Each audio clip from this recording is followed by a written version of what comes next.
नमस्कार मित्रों, मैं ज्योतिषाचार्य हुकुमचंद जैन ग्वालियर मध्य प्रदेश से। आज आपको बताना चाहूँगा कि हरियाली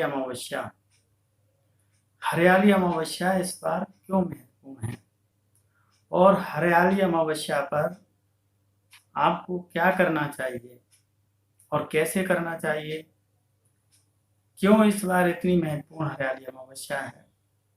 हरियाली अमावस्या पर कुछ विधि विधान करने से शनि की साढ़े साती, शनि की महादशा, शनि की अंतर्दशा, अगर आपकी कुंडली में काल सर्प योग है या आपको राहु की महादशा है, राहु की अंतर्दशा है, अथवा कोई आपको बताता है कि आपका राहु से आपके कामों में रोड़े अटक रहे हैं, परेशानी आ रही हैं, बनते बनते काम बिगड़ जाते हैं, या केतु खराब है, आपको कोई कठिन रोग है, कोई भय है रोग से, कोई विशेष चिंता है, तो उसके लिए ये अमावस्या, इस बार की अमावस्या विशेष ही शांति वाली है, रोगों से छुटकारा दिलाने वाली है,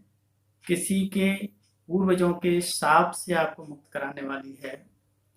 क्योंकि ये ही एक ऐसा दिन होता है जिसमें कुछ क्रिया करने से और बहुत कठिन कष्टों से बचा जा सकता है, रोगों से बचा जा सकता है, हानियों से बचा जा सकता है, और हमारे पूर्वजों की जो शाप हैं, पूर्वज जो रुष्ट हैं, उनको जल्दी से प्रसन्न किया जा सकता है।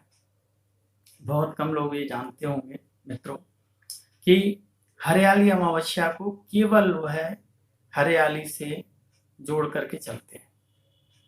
वास्तविक हरियाली अमावस्या तो हरियाली के उससे तो महत्वपूर्ण है ही, क्योंकि श्रावण माह वर्षा काल का समय होता है और इस वर्षा काल में जो श्रावण कृष्ण पक्ष की अमावस्या होती है वो हरियाली अमावस्या नाम से जानी जाती है। और आधा श्रावण का महीना इस समय निकल जाता है, जबकि वर्षा काल का समय आषाढ़ माह से ही प्रारंभ हो जाता है और एक माह करीब निकलने को होता है, धीरे धीरे वर्षा होते होते। और आषाढ़ी अमावस्या के बाद कई बार वर्षा तेज होना शुरू हो जाती है। इतने समय तक धीरे धीरे वर्षा होते होते कुछ स्थानों पर अधिक वर्षा होने के कारण से, कुछ स्थानों पर कम वर्षा होने के कारण से चारों तरफ हरियाली का वातावरण हो जाता है। चारों तरफ पेड़ पौधे, घास फूस जो सूखा हुआ होता है, हमारे जंगल सब दोबारा हरे भरे हो जाते हैं और उसको देख करके मन बड़ा प्रफुल्लित होता है। हरियाली को देख करके ऐसा लगता है कि देखते ही उसकी छटा हरियाली की बनती है। तो हरियाली अमावस्या कई मायने में बड़ा महत्वपूर्ण है समाज के लिए, देश के लिए।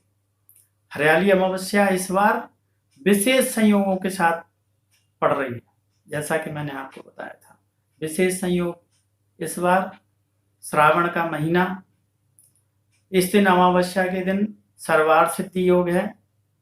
इस दिन सोमवती अमावस्या है, श्रावण के महीने के दिन सोमवती अमावस्या है। और पुनर्वसु नक्षत्र, मिथुन राशि, कर्क राशि के साथ में ये अमावस्या है। इस अमावस्या के दिन अगर एक पेड़ को लगाएं तो बहुत अच्छा पुण्य का फल प्राप्त होता है। पेड़ लगाने से, एक पेड़ लगाने से शास्त्रों में कहा गया है कि 10 पुत्रों को पालने के बराबर, 10 पुत्रों को पालने के बराबर एक पेड़ को लगाकर उसको बड़ा करने में जो फल मिलता है वो 10 पुत्रों को पालने का मिलता है। आज हम देखते हैं कि चारों तरफ हमारा प्रदूषण की वजह से वातावरण दूषित होता जा रहा है। उसकी वजह हमारे जो भारत में जंगल थे, जो पेड़ थे, उनको काट लिया गया। काट काट करके उनका उपयोग कर दिया। अब बरसात बहुत ही अनियमित होने लगी। पढ़ाया जाता था कि वनों से वर्षा होती है। जब वन ही न होंगे, पेड़ ही नहीं होंगे, वृक्ष ही कट जाएंगे, तो फिर निश्चित ही हमारी प्रकृति अनबैलेंस होगी, हरियाली नहीं बचेगी, पेड़ नहीं बचेंगे तो वर्षा नहीं होगी। पेड़ की जड़ों से नीचे जो जल का स्तर बढ़ता है, वो जल का स्तर उसको कंट्रोल करने में नहीं रहेगा। इसी वजह से अब कम वर्षा होना शुरू हो गई, क्योंकि पेड़ जंगल कटने लगे, कटते जा रहे हैं। तो ये मनुष्य को ये पेड़ काटने का खामियाजा कभी बड़े पैमाने पर भुगतना पड़ सकता है।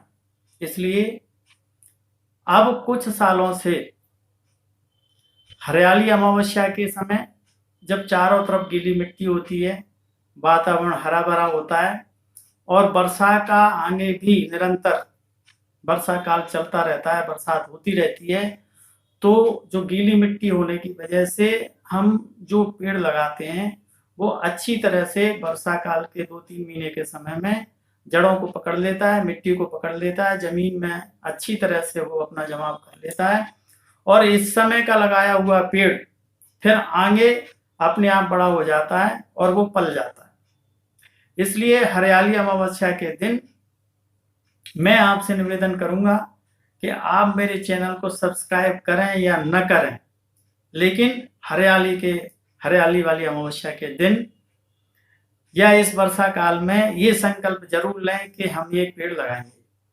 हरियाली अमावस्या के दिन आप अवश्य पेड़ लगाएंगे। अब मैं आपको बताना चाहूंगा कि हरियाली अमावस्या पेड़ लगाने के लिए तो उपयोगी है ही, लेकिन आपके जीवन को कैसे उपयोगी, सुखी, कलेश से मुक्त बना सकती है। तो श्रावण अमावस्या के दिन यह एक ऐसी अमावस्या है जिस दिन चंद्रमा पूरी तरह से दिखाई नहीं देता।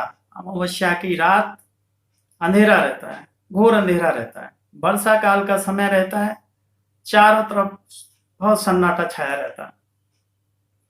इस समय हमारे जो पितृ रुष्ट हैं, किसी भी तरह से उनकी इस दिन धार्मिक तीर्थ क्षेत्र पर जहाँ पवित्र नदी हो, वहाँ तीर्थ स्थल हो, वहाँ पहुँच करके और उनमें स्नान करके और उनके लिए पूजा पाठ, हवन, धार्मिक क्रियाएं इत्यादि की जाती हैं। इनके करने से वो हमें, हमारे पूर्वज, ज्ञात और अज्ञात पूर्वज हमें प्रसन्न होकर के आशीर्वाद स्वरूप देते हैं और हम शाप से मुक्त होते हैं। पूर्वजों को हमने जाने अनजाने में उनकी बात नहीं मानी, उनको किसी भी रूपों में सताया, उनकी सेवा नहीं की, तो वो हमारे जीवन काल में बाधा बन के आते हैं। शनि और राहु और केतु बन के आ जाते हैं और वही साप हमारी सर्प योग बन जाता है, जिसे ज्योतिषी लोग काल सर्प के नाम से प्रचलित किए हुए हैं और उसको अनेक प्रकार की साप पूर्वजों का या पितृदोष आदि से उसको बड़े विख्यात किए हुए हैं। तो इस अमावस्या को हम तीर्थ क्षेत्र पर जाकर के किसी पवित्र नदी में स्नान करके और अपने पूर्वजों की शांति के लिए, पूर्वजों की क्या, मनुष्य तो भयबस हुए न प्रीत, अपने उसके काम नहीं बनते, कष्ट रहते हैं, परिवार में रोगी रहते हैं, व्यापार नहीं चलता, संकट अनेक प्रकार के आ जाते हैं, तो फिर वो पूछता है कि क्या वजह है। फिर अनेक पंडितों के पास, ज्योतिषियों के पास, अन्य जानकारों के पास भागता है। जब वो बताते हैं कि तुम्हारे पूर्वजों की शराप है, या राहु खराब है, या शनि की 7.5 है, महादशा है, अंतरदशा है, केतु खराब है, तब वो बताते हैं कि उनकी शांति के लिए यज्ञ करो, हवन करो, अनुष्ठान करो, स्नान आदि करा के आओ, करो। तब व्यक्ति फिर जाता है अपने स्वार्थ के लिए।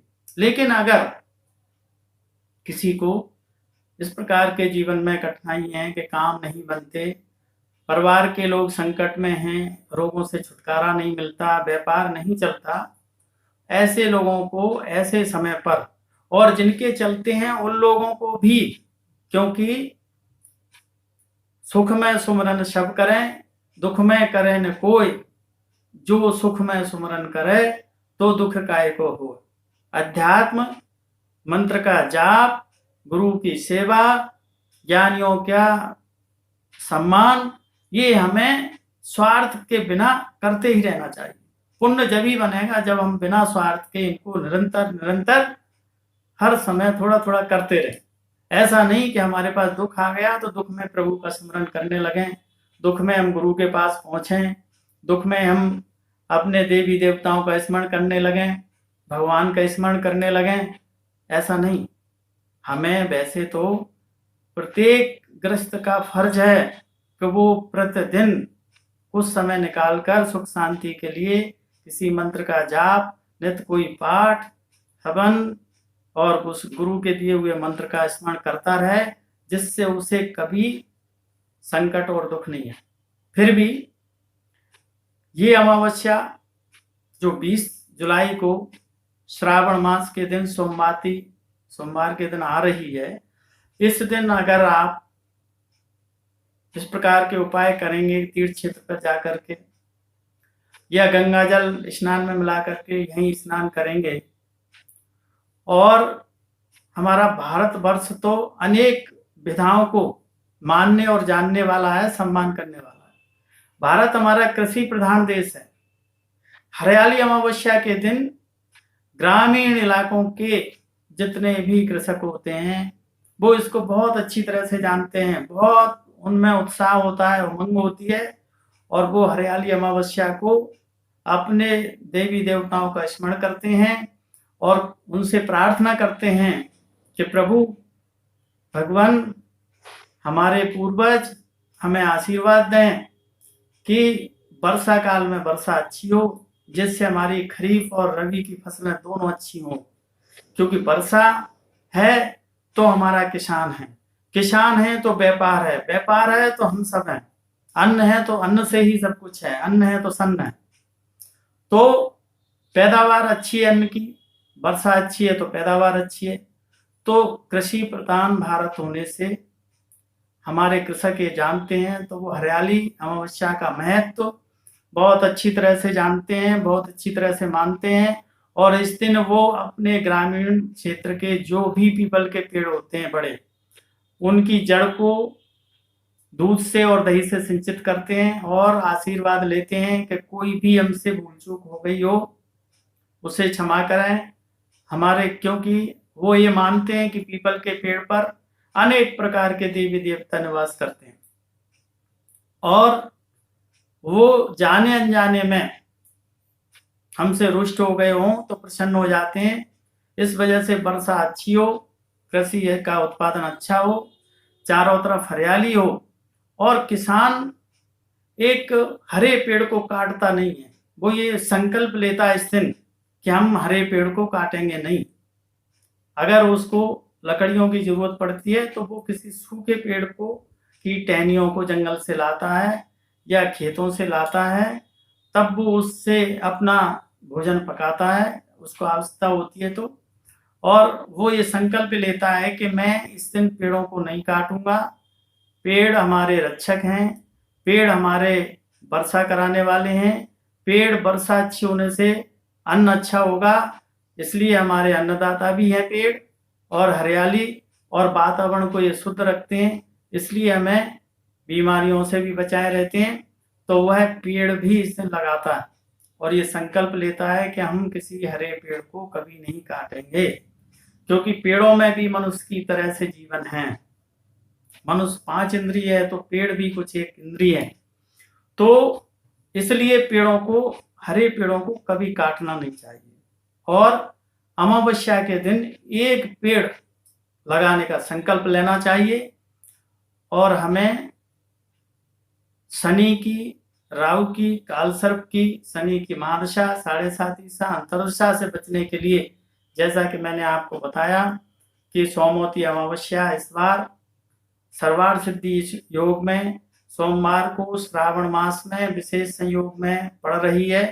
इस दिन आप अपने जो मैंने आपको बताया पितरों को प्रसन्न करें, तीर्थ क्षेत्र पर जाकर के स्नान करके उनके नाम के दान करें, उनको स्मरण करें। अगर लॉकडाउन की वजह से आप वहाँ नहीं पहुँच पाते हैं तो अपने घरों में ही गंगा जल युक्त जल को डाल करके उससे स्नान करें, उसको पवित्र नदी युक्त जल को माने और अपने बड़ों का सम्मान करें, एक पेड़ अवश्य लगाएं।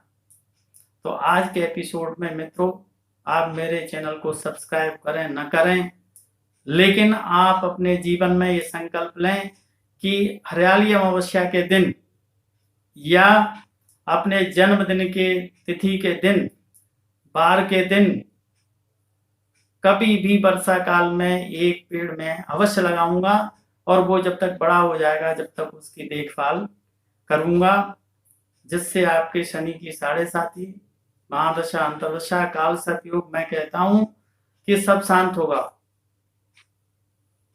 आप सभी ने मुझे सुना, बहुत बहुत धन्यवाद। नमस्कार।